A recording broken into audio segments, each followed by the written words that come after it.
Hello everyone, it's Özgün here. Today I'm gonna show you how to mix your low end, how to mix the bass layers, how to mix the kicks, and we are gonna talk about the relationship between kick and bass and how to properly balance them in a track. And before I start the video, I like to talk about my mixing course, which is going to be available on the Production Music Live website. In the course, I'm fully mixing and mastering 3 different tracks for you. One is a peak time hard techno, one is a melodic techno, and one is a melodic vocal house track. So if you like to see me mixing it in more detail with using fully stock plugins, you should check the course. All the useful links in the description, and if you're ready, let's get into the tutorial. So first of all, this is one of the course tracks that I fully mixed and mastered in the course. And now we are going to take a look how to mix the low end, the kick, the bass groups in this kind of example. Maybe I can show you the unmixed version first.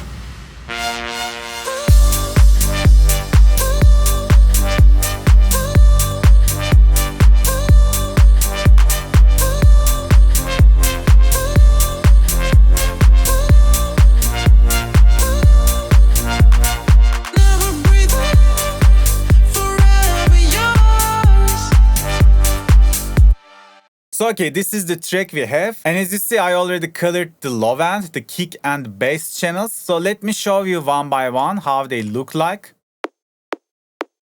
This is the top kick we have. This is the main kick. So we have 3 different bass layers. This is the sub. This is the bass. And we have a top bass which is going to give some harmonic distortion and gonna extend the bass groups in the top end. So first of all, I think we should fix some problems on the kick. As you see, the kick drum is right now as it is when I put it from the sample pack. But if you see, there are some problems. And as you see, the kick contains full bar, like it's occupying all the space that we are going to need for our bass as well. And if you check the bass is not sustained all the time, which means we don't have any space right now because our kick is too long and occupying full bar. The first thing I should do is click the kick channel, so which just makes highlight every kick. It's the shortcut, just click. And then make sure to choose the generic as the declicking mode. And by holding Alt, you can just lower or shorten the kick sample. The generic is making like that. When I'm shortening a sample, it's just making a small fade out, so we don't get any clicking, any pop, any unwanted artifacts when we are shortening the samples. And if I just make the kick like that, maybe less than half bar, I would have some space to put an actual bass sound, because without it, the kick contains all of the bar and it's not going to have any space for my bass. And for that, I'm just doing it like that. After having the half, after putting it on the half, I'm just listening it and I'm shortening the kick at some point which it doesn't lose its character.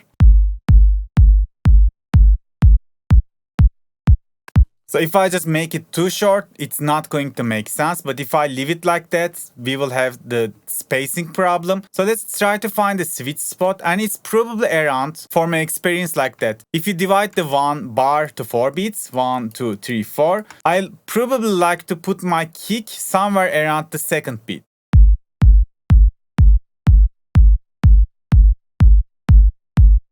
So now I have space for my bass. But before we mixing the bass, I like to blend the top kick as well and make a good relationship between it. Because our kick doesn't contain that much click, and this top kick sample is going to help us to get some click, get some attack from the kick. And as you see, I already cut and cleaned the top kick because we definitely don't want any low end from the top kick itself. We just needed to give the mid and the high frequencies.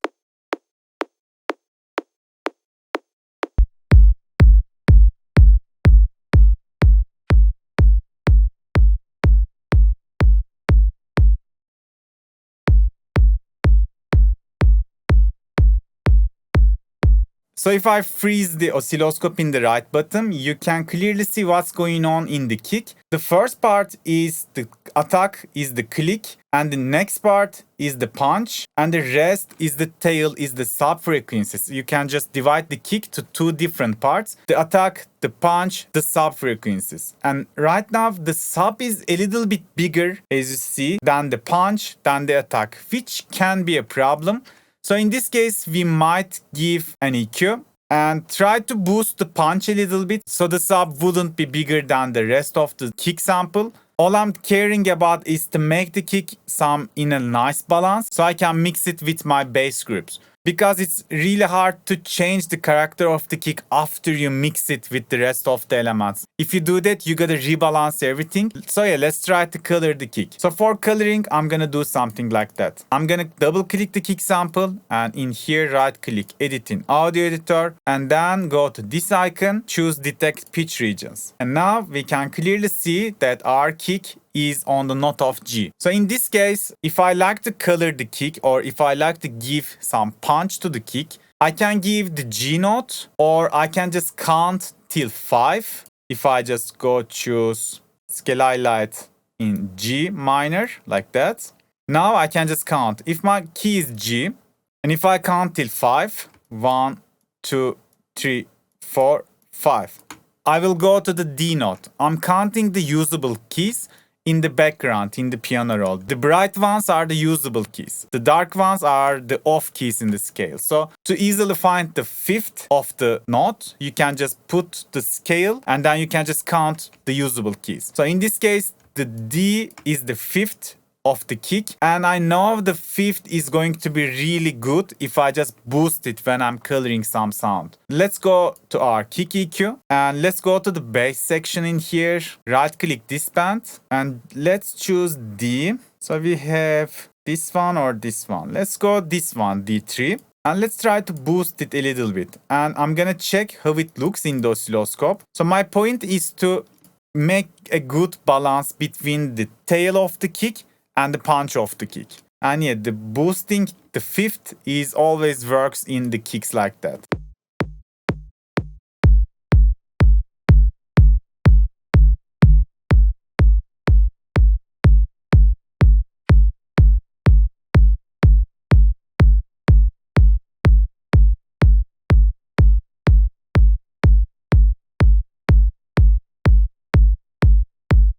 So if I freeze the oscilloscope again, you can now see the punch part is approximately same as the loudest part of the tail. So I'm just making a good balance between my kick. It's just a producer's and artist's choice. You don't need to match it exactly like that. But in my experience, if I just give a little bit of punch to the kick in the techno or house tracks like that, the impact of the kick, impact of the drop is becoming a little bit bigger. So I just boost the fifth of the kick, maybe 3 decibels in here, and I'm not doing anything else on the low end. So the next thing we can do is maybe we can boost the high mid and the presence area. You can again see the name tags on the equalizer itself. So if you give a little bit of high mids or presence, you can get a little bit bigger click on the kick. Let's do that.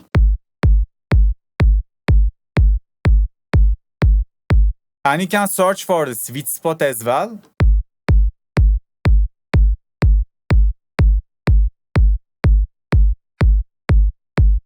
And now the kick is becoming much more balanced. And one more thing, you don't need to do this all the time, but if you just go to the low mid area in the kick, it approximately at 300 Hz. And if you just dip that frequency, maybe a little bit, you can get a little bit more relaxed kick. I don't know how to express that, but you can clearly hear if I do that in action. Let's first find some frequency that we can dip.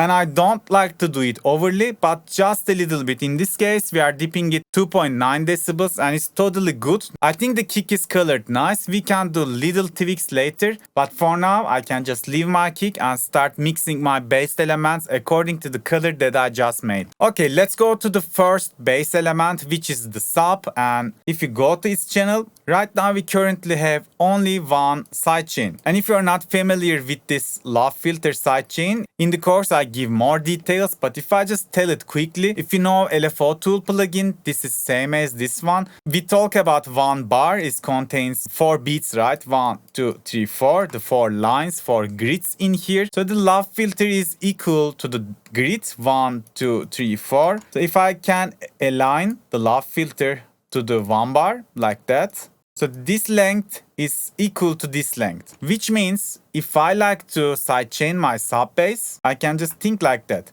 The first and the second beats contain kick. In this case, we should not have any bass. You can think this line as a volume automation. So I'm just lowering it with a really tight curve. Again, this is going to be depend on the kick. If the kick was, this much shorter, I probably should sidechain it like that. But since our kick is occupying almost half of the bar, I can just make it there's no bass in half of bar, and there should be bass in the next half of the bar. After fixing the sidechain, the first thing I like to put is the fruity blood overdrive. I'm using the overdrive saturation for most of my sounds. With this, if you saturate and make your signal richer, you don't need to volume up the things, You can just give them saturation and it's gonna sound like big, it's gonna sound like loud, even though you don't need to push the faders to the top. This is the good thing on saturating your sounds. So let's solo the bass.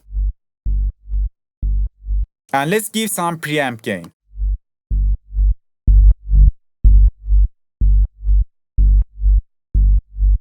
As you see in the oscilloscope on the right bottom, we are making our signal a little bit bigger and also more richer. But let's lower some post gain. Just in case the preamp gain makes it clip, we can lower the output gain so it doesn't get clip.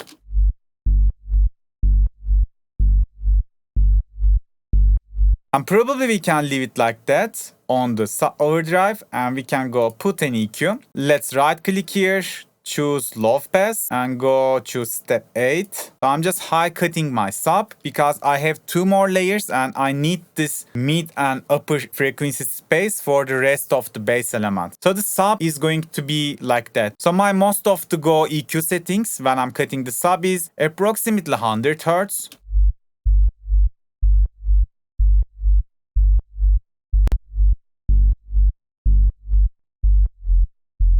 As you see, it's make it so deep and push it really back off the mix. So now we got more headroom, more space for the upper bass, the mid bass. So now we can blend the sub to our kick group.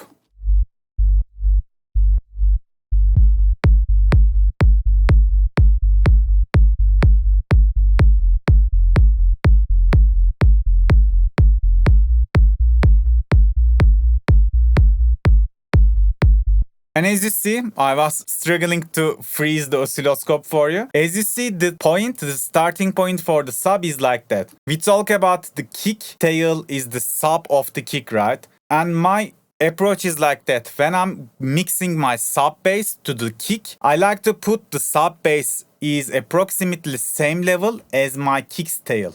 If you see it in the oscilloscope, you can clearly understand. So this is the sub and this is the sub of my kick, and they are approximately on same loudness. So my approach is like that. I'm putting my sub approximately same level, same loudness as my kick sub, kick's tail, but not bigger than it. So maybe we can just lower it just a little bit. So I'm still making sure my kick is the biggest element in the track.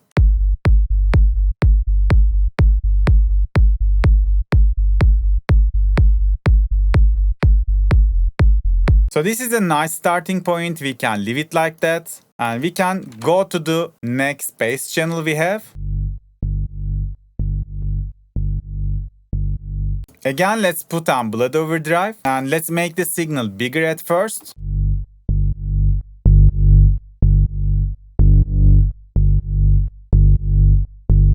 I like how the overdrive adding upper harmonics and just changing the character of the bass, right? And let's not stop here. Let's add a fruity wave shaper. So there are tons of presets inside of it, but the way I'm gonna use it is really simple. I'm just gonna push up this line. If you push it to the top, it just makes it more saturated, more rich. If you push it to the bottom, it's gonna be the opposite. So let's hear, and maybe we can try to color it while we're listening it with the kick. I'm not gonna activate the sub now because I didn't EQ my bass yet. So now I'm just working on the processing and the saturation instead of EQing stuff.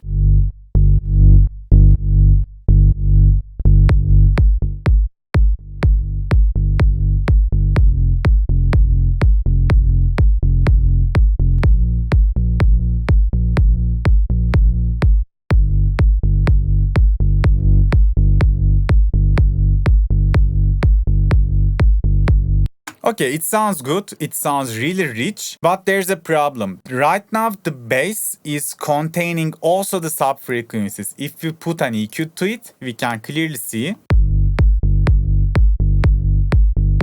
So in this case, we can make the high pass this time, which means low cut. Let's go to step 8. And we can think that as a puzzle. If you check the sub bass, we just cut it from the 100 Hz. And now I'm gonna cut this one from approximately around 100 Hz. So it's not the rule number. You can just tweak, maybe 20 Hz upper, 20 Hz lower.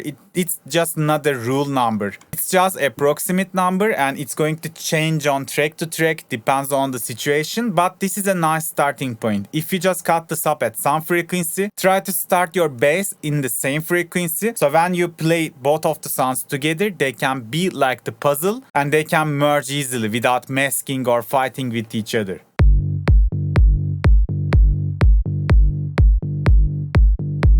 So let's listen it with the sub.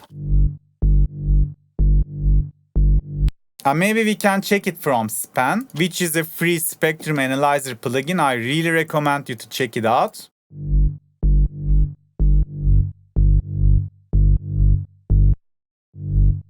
So if I cut it maybe like 120 Hz, in this span you can clearly see we have a huge gap after the first big hill in the bass. So I'm trying to feel it fully as much as I can do. That's why I'm just tweaking it until it sounds perfect.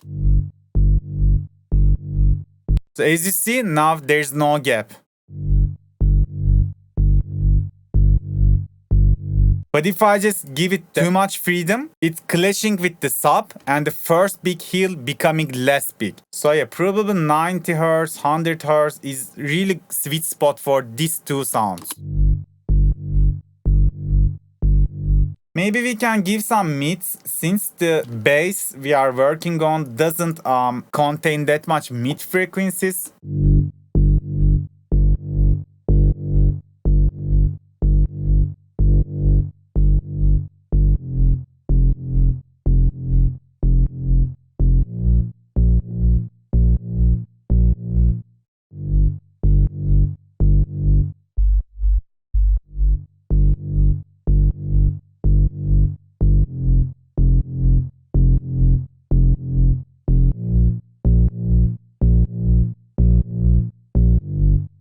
I think they sounds good. We don't have big gaps. I'm just checking it with the span and trying to match the volumes, balance the volumes. And let's leave it like that for now. Maybe we can take a look how they sound with the kick.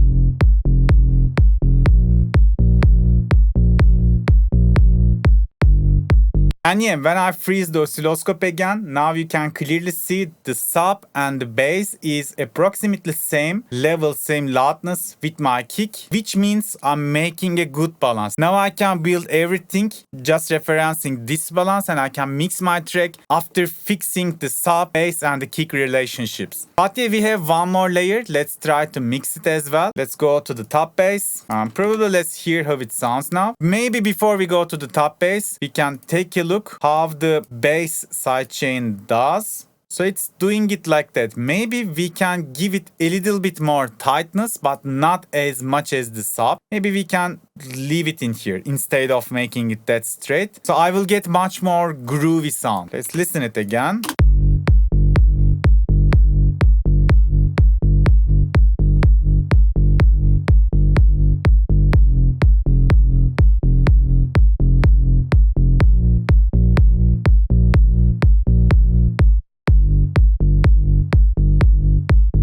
Yeah, now it's really groovy after I give a little bit more tight sidechain curve to the bass. Let's go to the top bass now.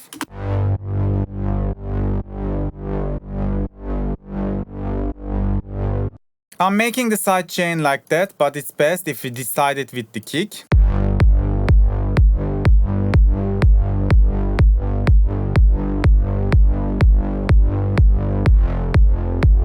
So this curve is good, but also you can make the drive knob in here because we are going to cut the sub frequencies and most the bass frequencies for the top bass. So we can give more freedom in the sidechain, and you can do it like that. You can just make the mix level less, so the sidechain won't be applied 100% like that.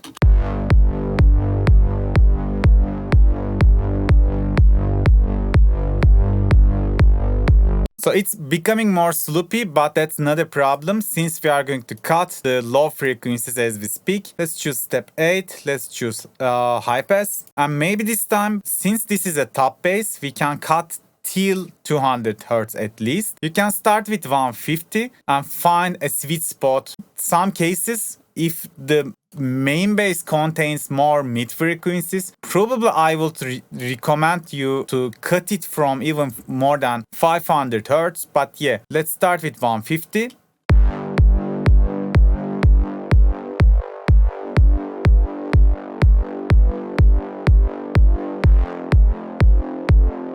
Yeah, like 210 Hz, 215 Hz is not bad. I'm gonna put a Synthcodizer to it. So this plugin is making several things in the background. It doesn't show you. It's compressing, saturating, and making the sound more polished, if it makes sense. And it has 4 different modes and 1 intensity mode, that's all. So let's try which one sounds good.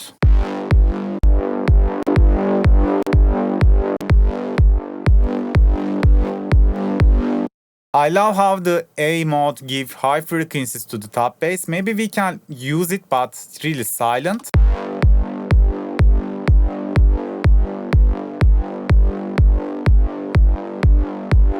Probably we can put another wave shaper before or after Synthcodizer. Both cases is going to sound different, but you can just try and see. Maybe before Synthcodizer I can give a little bit of saturation like that.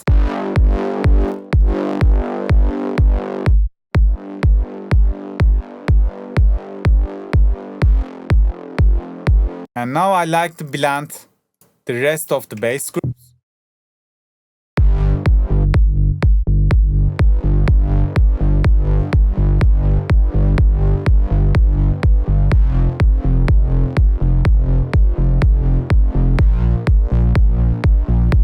I think it's good, but I feel like it contains too much high frequencies. Let's make the low pass in here, which means high cut, and maybe we can lower a little bit of high frequencies.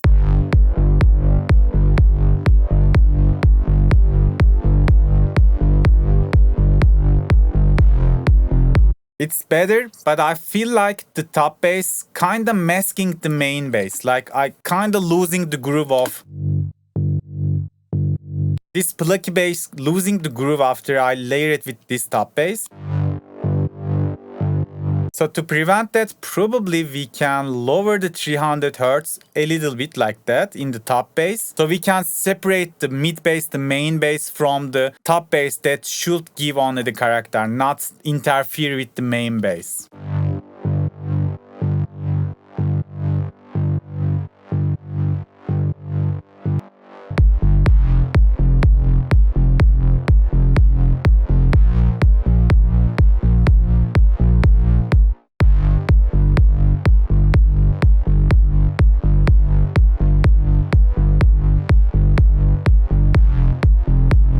And in this span, I'm always checking it if I have till 200 Hz, I can say, if I have big gaps. But in this case, I have my first octave, I have my second octave, so everything looks really decent and really full. And maybe the last thing I can do to be safe, put my sub bass in fully mono. You can do that without using external plugins in the mixer. If you push this knob all the way to the left, it's going to be separated, which means stereo. If you push it all the way to the right, it's going to be merged, which means mono. So I like to put my sub in fully mono And maybe I can put my top bass, maybe 10%, maybe 20% of separated. I can make it more stereo. You can think like that. It's safer to keep the low frequencies more mono, and in the upper frequencies you can make them more stereo. You won't have that much phasing issues and you are going to be safe. And yeah, right now we have 3 bass layers, we mixed the kicks, and with the oscilloscope and the span we balance them perfectly together, and they sound like this now.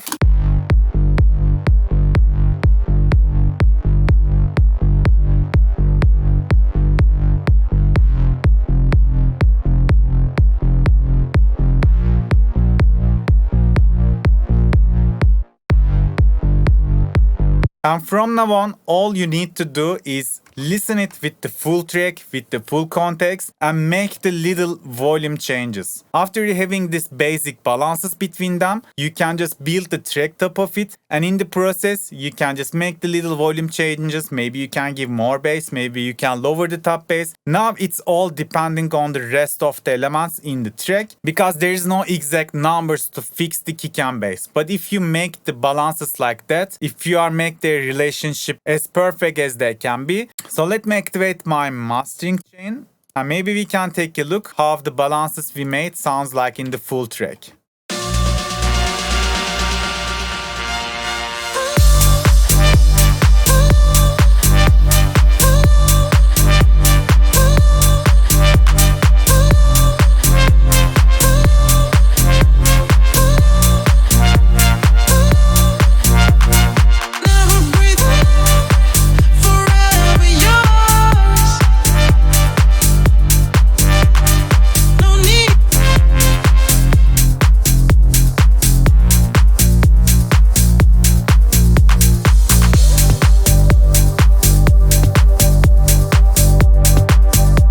Yeah, even without balancing them, it sounds really decent. I can clearly hear my low end without any interruptions with the top elements in the track. Now, without changing the balances, if I like, I can just do something like that. I can just hold Ctrl Shift and choose my bass group, Ctrl Shift, choose my kick group. So now, if I like, I can just boost the volumes of them until they sound a little bit more bigger in the track, without losing or breaking any relationship between them. So the groups contains all the 5 layers that we have.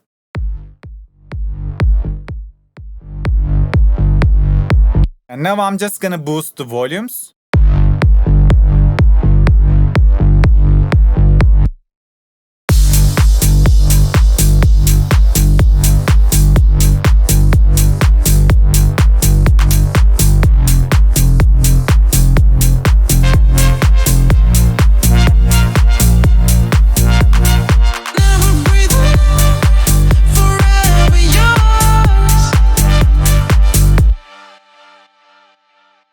Yeah guys, today I'll show you how to balance your low end, how to mix kick groups, kick layers and also the bass layers and make the relationship between them. So if you like to see everything in more detail, you can check my mixing course in Production Music Lab. I'm mixing 3 different tracks like this in the course and I'm doing it fully stock. As you see right now, I'm explaining every detail, every step, all the useful links in the description. I hope you can apply this to your own productions too. Thanks for watching guys. See you on the next video. Bye bye.